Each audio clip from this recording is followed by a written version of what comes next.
Only the ivory-colored Votives and Unity candle would carry the personalized scent, while the other candles would be dyed pastel shades to match the wedding's color scheme of purple, blue, and pink. Heaven. Really, I'd recommend the idea to anyone, and not just because I'd like the business. Now, I stretched my arms above my head and wiggled my toes, enjoying the memory of my biggest sales pitch, but moving on to the tasks at hand. In fact, now that Friday had come, I noticed that the morning air held a hint more of the sea than the scent Jessica had signed off on from the 5 samples I had created for her. I hated to admit it, but one scent in particular struck me as a better match to the weekend weather than the one she had chosen.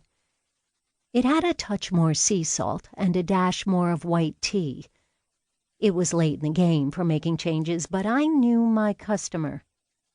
Only 2 days ago, Jessica had rescheduled the start of a rehearsal dinner so that she could hire a flock of doves to fly dramatically into the sunset. She was going for perfection. So was I.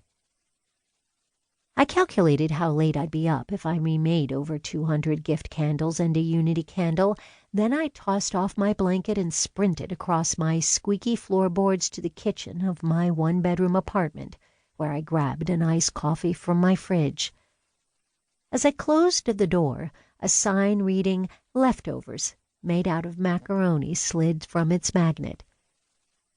People like to name their houses on Nantucket. It's a thing.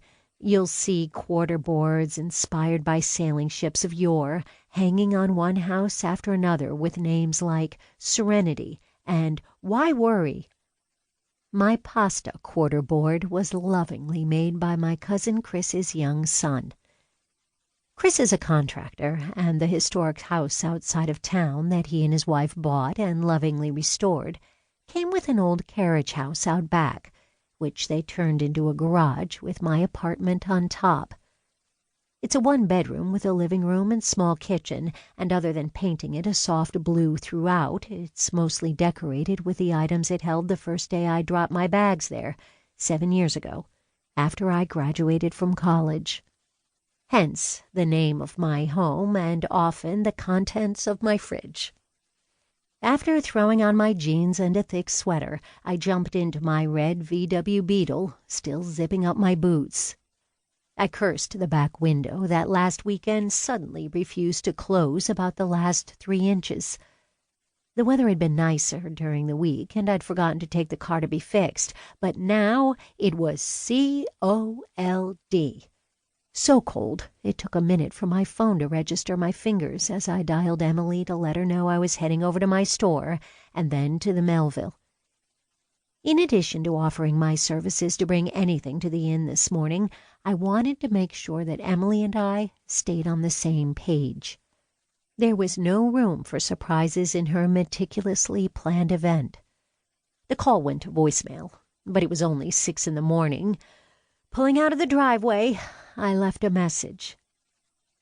When I reached town, the streets were quiet, and the morning fog still hung low.